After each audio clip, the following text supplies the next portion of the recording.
வணக்கம்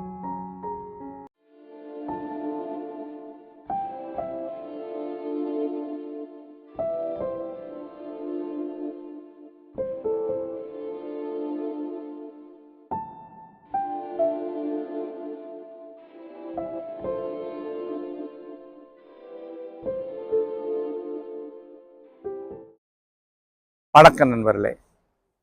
இப்போ வியன்னாவில் ஒரு தெருவில் நின்றுட்டு இருக்கேன். காலை நேரம், வெயில் வந்து கொண்டிருக்கிறது. கடந்த ஒரு வாரமாக ஆஸ்திரியாவின் தலைநகர் வியன்னாவில் இருந்துட்டு இருக்கேன்.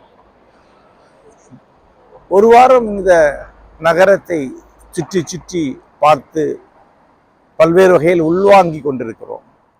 அதில் எனக்கு முக்கியமாக தோன்றக்கூடிய ஒன்று உண்டு. அதுதான் இங்கே சொல்லலாம்னு நினைக்கிறேன். அதாவது இங்கே ஒரு 70% கட்டிடங்களும் 100 ஆண்டு தொன்மை வாய்ந்தவை. 200 ஆண்டுகளுக்கு மேல் தொன்மை வாய்ந்த கட்டிடங்களே ஒரு 10% மேல் இருக்கும். மிக குறைவான கட்டிடங்கள் தான் புதியவை. பெரும்பாலான கட்டிடங்கள் இங்கே மன்னராட்சி இருந்த காலகட்டத்திலே 1910-15 உலகப்போருக்கு முன்னாடி, முதல் உலகப்போருக்கு முன்னாடி கட்டப்பட்டவை. அந்த கட்டிடங்கள் மிக உறுதியாக கட்டப்பட்டிருக்கின்றன. வலுவாக செங்கல்லாலும் சுண்ணாம்பு கற்களாலும் கட்டப்பட்டவை. அழகான கட்டிடங்கள், நேர்த்தியான கட்டிடங்கள். ஆனால் அதை விட மிக்க உண்டு, அதன் பிறகு 2 போர்கள் வந்திருக்கின்றன, மாபெரும் உலகப் போர்கள். 2லும் இங்கு குண்டு வீச்சு நடந்திருக்கின்றன. இந்த கட்டிடங்கள் எல்லாமே பாதிக்கு மேல் அழிக்கப்பட்டிருக்கின்றன. ஆனால் அந்த கட்டிடங்களை அதே வடிவில் திருப்பி மீட்டு கட்டியிருக்கிறார்கள். அந்த கட்டிடங்களில் தான் இன்றைக்கு குடியிருக்கிறார்கள். அந்த கட்டிடங்கள் இன்றைக்கு உறுதிப்படுத்துவதற்கு தேவையான பொறியியல் வசதிகளை செஞ்சுருக்காங்க. உள்ள வசதியான முறையில் அவற்றை வடிவமைத்திருக்கிறார்கள். இங்கே நீங்கள் பார்த்தீங்கன்னா இந்த நகரத்துடைய உள் பகுதிகளில் எல்லாமே சாலை முழுக்க இரவில் கார் நிறுத்தப்பட்டிருக்கிறத பார்க்கலாம். ஏன்னா இங்கே கேரேஜ்கள் கிடையாது. அமெரிக்கா மாதிரி ஒரு வீட்டில் 4 காருக்கான கேரேஜ் வச்சு கட்டுறதில்லை. ஏன்னா எல்லாமே உறுதியான செங்கல் கட்டிடங்கள், 200 ஆண்டுகள் 100 ஆண்டுகள் தொன்மையானவை.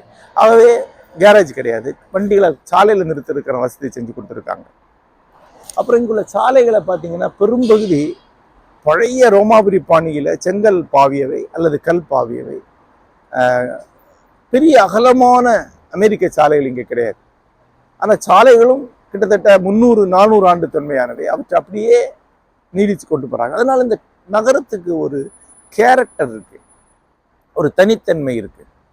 தமிழ்நாட்டில் அப்படி தனித்தன்மை கொண்ட ஒரு நகரமாக சில பகுதிகளிலும் இருந்தது மதுரை. இன்னைக்கு அந்த தனித்தன்மை முழுமையாக அழிக்கப்பட்டு கிட்டத்தட்ட சிரியா லெபனான் போர் நடந்த இடம் மாதிரி இருக்கு மதுரை.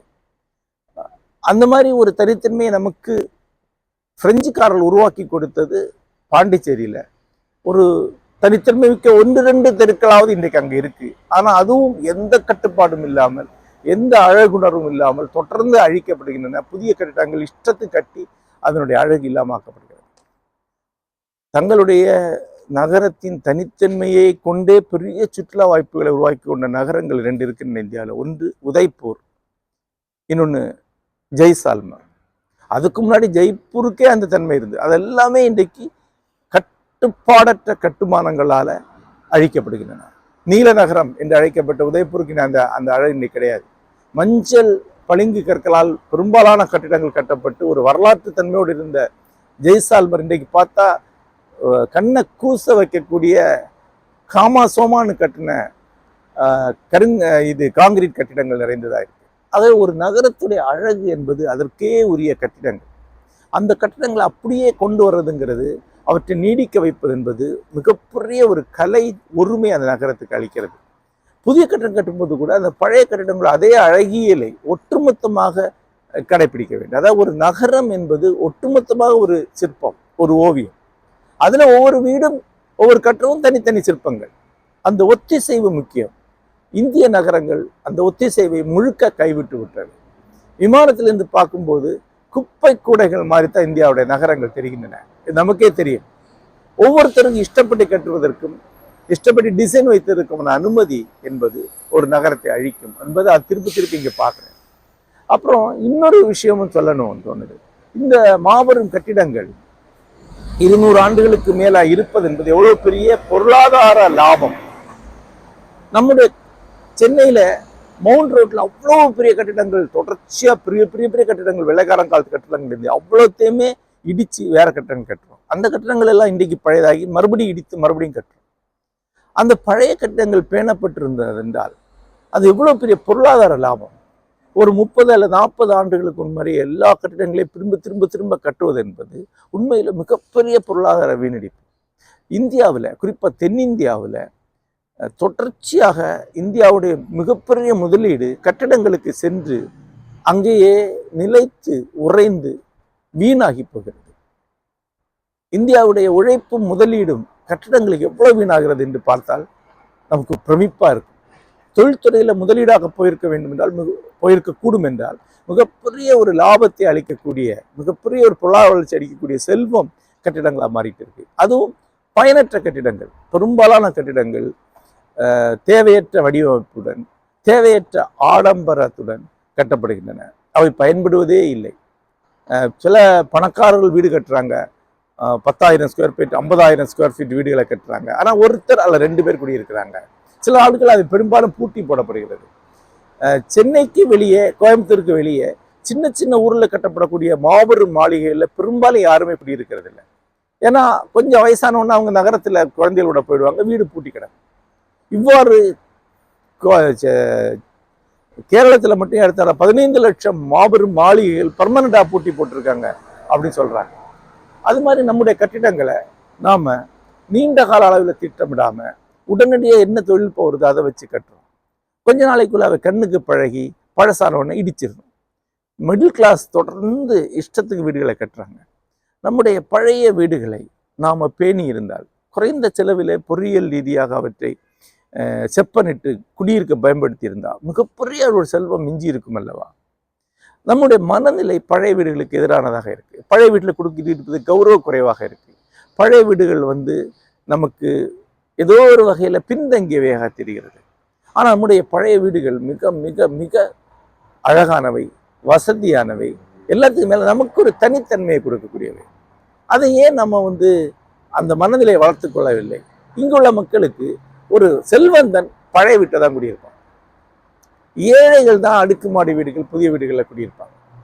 இங்க ஒரு பிரபு என்பவர், ஒரு வசதியானவர் கேட்டா இந்த வீடு கட்டப்பட்டு 200 ஆண்டுகள் ஆகுது, இன்னும் முன்னோர்கள் தங்கிய வீடு என்று சொல்வதா பெருமை கொள்கிறார்.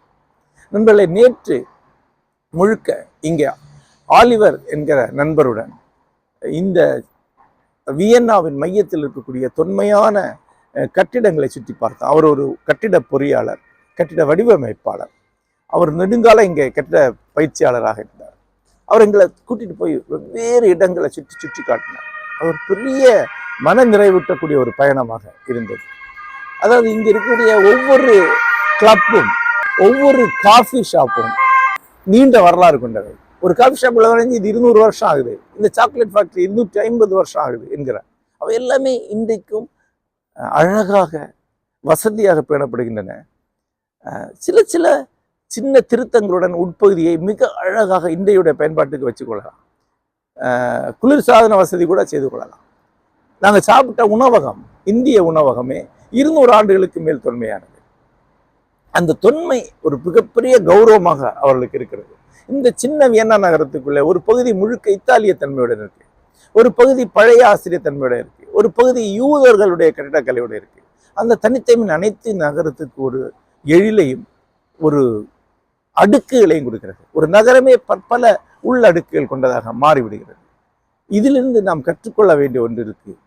பழமையை பேணுவது என்பது ஒரு மனநிலை, அது ஒரு பொறியியல் கலையும் கூட. நீண்ட கால அடிப்படையில் அது ஒரு பெரிய பொருளியல் லாபத்தை தரக்கூடிய விஷயமும் கூட. நன்றி.